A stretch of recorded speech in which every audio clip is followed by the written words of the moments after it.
Assalamualaikum warahmatullahi wabarakatuh. Saya Diki. Pada video kali ini kita akan membahas beberapa formula atau rumus yang ada di Microsoft Excel. Sebelumnya kita akan bahas operator perbandingan yang ada di Microsoft Excel. Jadi di Microsoft Excel itu ada beberapa simbol yang digunakan untuk perbandingan, seperti sama dengan, lebih besar, lebih kecil, lebih besar sama dengan, lebih kecil sama dengan, atau tidak sama dengan. Nah, simbol-simbol ini atau perbandingan ini akan digunakan ketika kita menggunakan formula-formula tertentu. Nah, untuk menguji simbol-simbol ini saya akan contohkan misalnya seperti ini. Kemarin kita sudah bahas bahwa untuk menuliskan formula atau rumus di Excel selalu dimulai dengan sama dengan.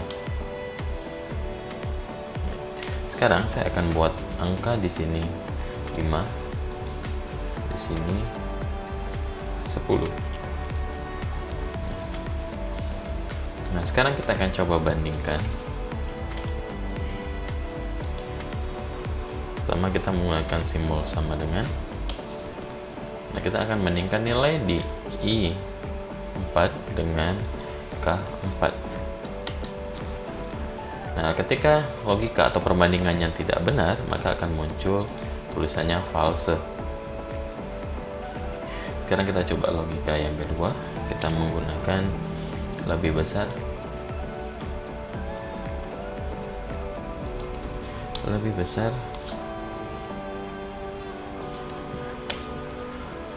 masih juga false karena memang 5 tidak sama dengan 10 dan 5 juga tidak lebih besar dari 10. Tapi ketika kita menggunakan lebih kecil, maka akan muncul true karena 5 benar lebih kecil dari 10. Kemudian kalau kita menggunakan lebih besar, lebih besar sama dengan 10, maka masih false. Menggunakan lagi lebih kecil sama dengan 10,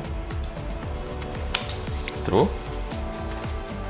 Nah, kalau kita menggunakan yang ini tidak sama dengan,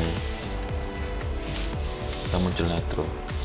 Nah, untuk lebih besar lebih kecil perbedaannya adalah seperti ini. Misal, kalau saya rubah di sini, yang ini saya buat keterangannya dulu. Ini pakai simbol yang ini pakai simbol, ini pakai yang sama dengan, pakai yang lebih besar, ini pakai yang lebih kecil, pakai lebih besar sama dengan, ini pakai lebih kecil sama dengan, ini pakai yang tidak sama dengan.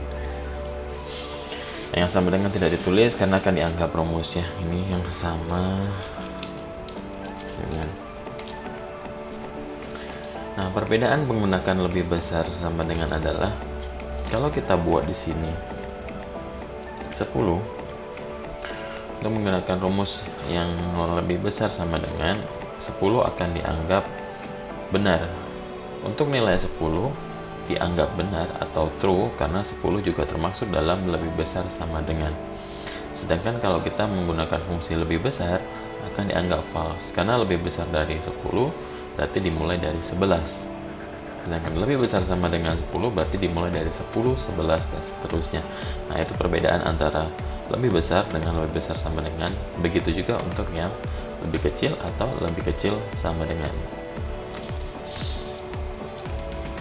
Selanjutnya kita akan bahas bagaimana ketika ingin menuliskan sebuah huruf di dalam sebuah formula. Jadi saya contohkan seperti ini.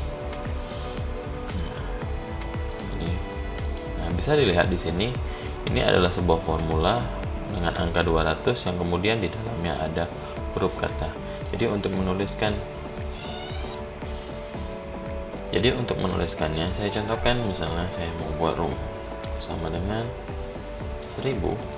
Nah, supaya nanti bisa dilanjutkan di formulanya dengan teks, maka kita gunakan simbol dan, kemudian petik 2, di dalamnya kita tuliskan teksnya, misalnya buah,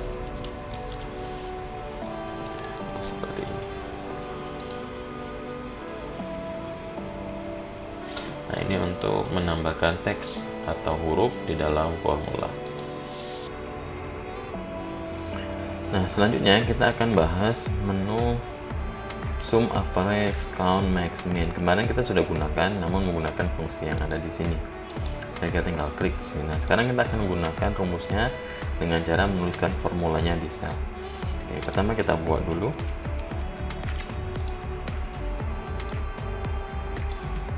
Oke, di sini pertama sum. Nah, fungsi sum adalah untuk menjumlahkan semua nilai yang nantinya dipilih atau semua sel yang nantinya dipilih. Saya contohkan seperti ini sama dengan sum. Nah, ketika muncul seperti ini, boleh diklik 2 kali, atau misalnya kita nggak klik, ketik aja juga boleh, langsung buka kurung. Nah, kita tinggal blok atau seleksi sel yang nilainya ingin kita jumlahkan, misalnya seperti ini. Nah, nanti di bagian formulanya atau rumusnya akan muncul K12.2 K19, artinya yang diblok atau diseleksi adalah sel dimulai dari K12 sampai K19, kemudian tutup kurung. Sum untuk mencari jumlah atau menjumlahkan semua nilai yang ada dalam sel yang telah dipilih. Kemudian ada average. Nah, fungsi average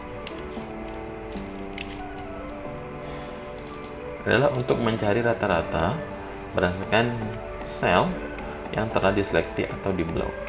Nah, tadi kita menggunakan blok. Nah, kalau misalnya kita ketik K12, langsung dipilih, titik 2 K19, maka sama juga. Kita boleh menggunakan blok dengan cara menggunakan mouse, kita klik tarik, atau kita ketikkan langsung kalau kita sudah tahu. Nah, hasilnya 10 karena kita cari rata-rata dari nilai yang kita blok. Selanjutnya ada count. Kalau count ini berarti menghitung berapa banyak sel yang di dalamnya terdapat nilai.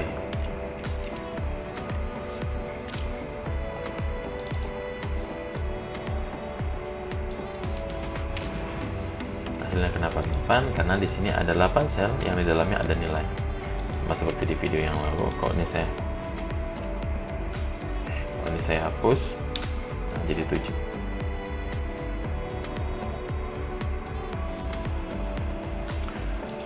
Kemudian ada fungsi max. Fungsinya adalah untuk mencari nilai tertinggi. Nah, dari sini, nah ini saya lebihkan sampai ke 70. Yang muncul adalah 70. Karena dari semua nilai yang diblok, nilai tertinggi adalah 70. Sedangkan untuk min adalah nilai terendah.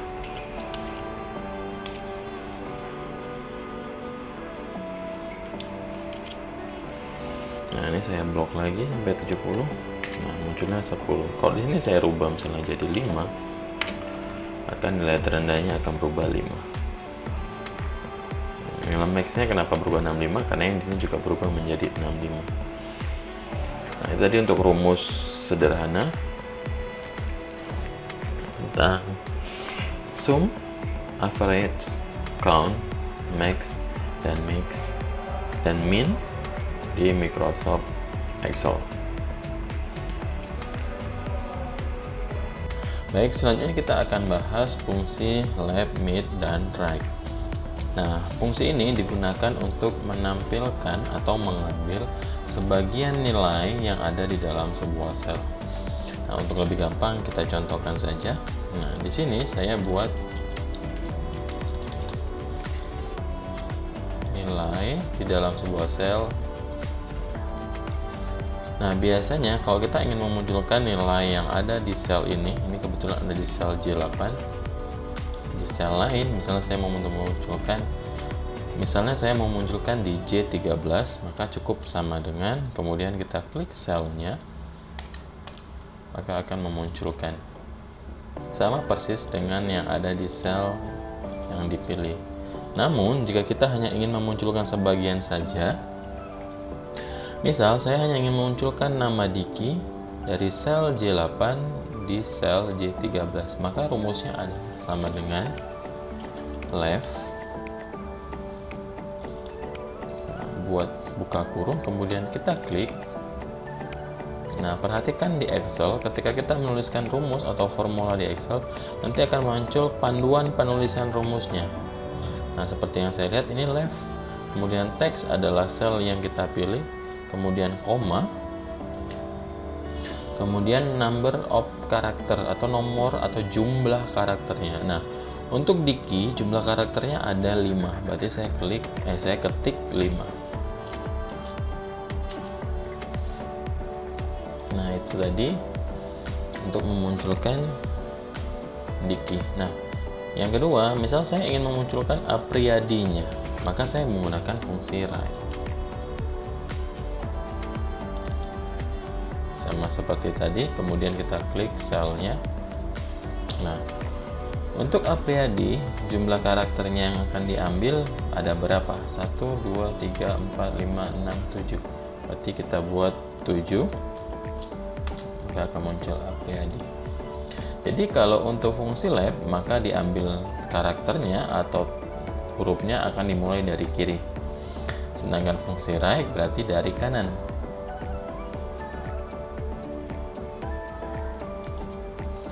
Nah, selanjutnya untuk fungsi mid adalah untuk mengambil karakter atau huruf yang berada di tengah-tengah. Contoh, saya mau ambil huruf K dengan Y. Dengan mid. Nah, untuk rumus atau formula mid sedikit berbeda karena setelah teks di sini ada start number, kemudian baru number chart atau nomor jumlah mulainya, kemudian jumlah akhirnya.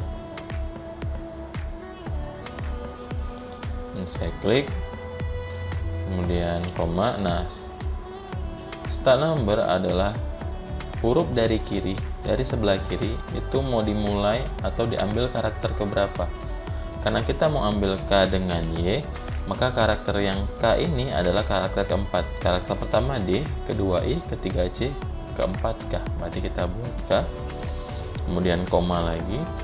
Nah, karena yang kita ambil adalah K dengan Y, jumlahnya ada 2 karakter, maka kita buat di sini 2, kurung enter. Nah, itu tadi untuk formula atau rumus menggunakan left, mid, dan right. Selanjutnya, dalam penulisan rumus atau formula di Excel, kita bisa menetapkan sebuah nilai di Excel yang akan dioperasikan ke semua sel. Saya contohkan seperti ini. Saya buat di sini 100. Kemudian saya buat di sini 10. Kemudian saya buat di sini 20, 30. Nah, saya mau nilai yang akan muncul di sini adalah nilai hasil dari ini dijumlahkan ini jumlahkan ini dijumlahkan ini. Nah, normalnya atau biasanya kita akan gunakan rumus seperti ini. Kemudian ini kita ulang lagi rumusnya. Ya, seperti ini ya.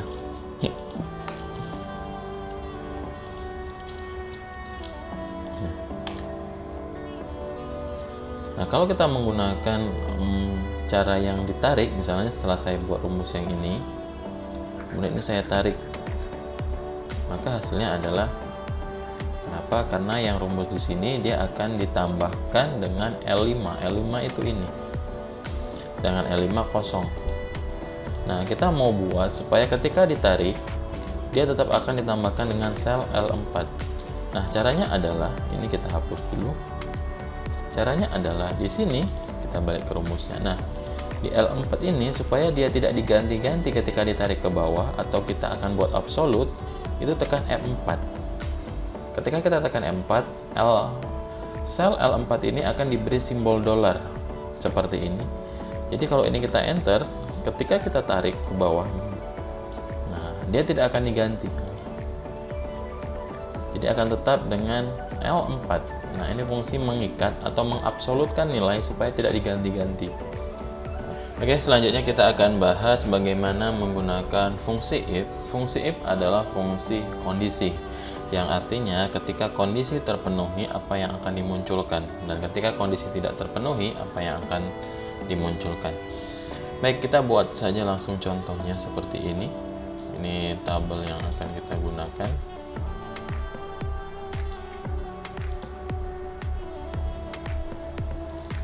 Baik, kita buat kondisinya atau ketentuannya. Jika nilai lebih besar dari 70, maka keterangan lulus. Jika tidak, maka gagal. Baik, rumusnya atau formulanya adalah seperti ini. Sama dengan if. Seperti yang saya bilang sebelumnya, ketika kita menuliskan rumus atau formula di Excel, nanti akan muncul aturan atau panduan penulisan rumus atau formulanya. Nah, kita masukkan logical test. Logical testnya adalah jika nilai lebih besar dari 70, maka yang kita pertama ketikkan adalah nilai. Nilai berarti yang ini. Nilai lebih besar, berarti kita tuliskan simbol lebih besar 70. Oke, logical testnya sudah selesai, kemudian koma. Nah, kemudian adalah jika logical test ini benar, artinya jika nilai yang berada di sel ini benar 70, apa yang lebih besar dari 70, apa yang akan muncul? Di sini yang muncul adalah lulus. Berarti kita buat di sini lulus. Ingat, ketika kita menuliskan sebuah teks atau huruf di dalam formula, kita wajib memberikan tanda petik di depan dan di akhirnya. Kemudian volutnya telah selesai, koma lagi. Nah, kemudian adalah apa yang muncul ketika nilainya salah atau kondisinya tidak terpenuhi. Gagal. Nah, kita buat di sini gagal.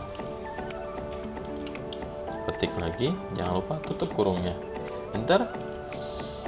Nah, kita coba tarik ke bawah. Maka rumusnya kan berganti ya. Ini H3, H4. Oke. Nah, kenapa di 70 gagal? Kalau 60 kita sudah paham 60 pasti tidak lebih besar dari 70 pada gagal. Nah, untuk 70 kenapa gagal? Karena untuk kategori jika nilai lebih besar dari 70, berarti nilainya adalah dimulai 71. Berarti yang lulus adalah nilai 71. Jika kita ingin menganggap 70 ini juga lulus, berarti caranya ada dua. Pertama, kita buat di sini lebih besar sama dengan, maka dia akan lulus. Atau cara yang kedua adalah tetap menggunakan lebih besar, tapi angkanya kita buat di sini menjadi 69. Lebih besar 69 berarti dimulai dari 70. Nah, tapi diperhatikan adalah keterangan apa yang disuruh atau apa perintah dari kondisinya. Jika dibuatnya jika nilai lebih besar dari 70, maka rumusnya tetap seperti ini. Dianggap 70 tidak lulus, artinya 71 dan seterusnya yang lulus. Tapi jika nanti di soal atau perintahnya adalah jika nilai lebih besar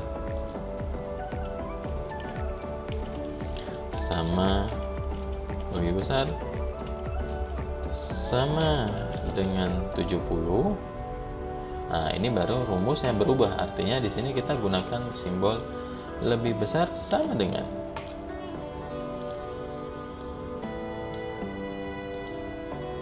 Nah, itu tadi penggunaan rumus if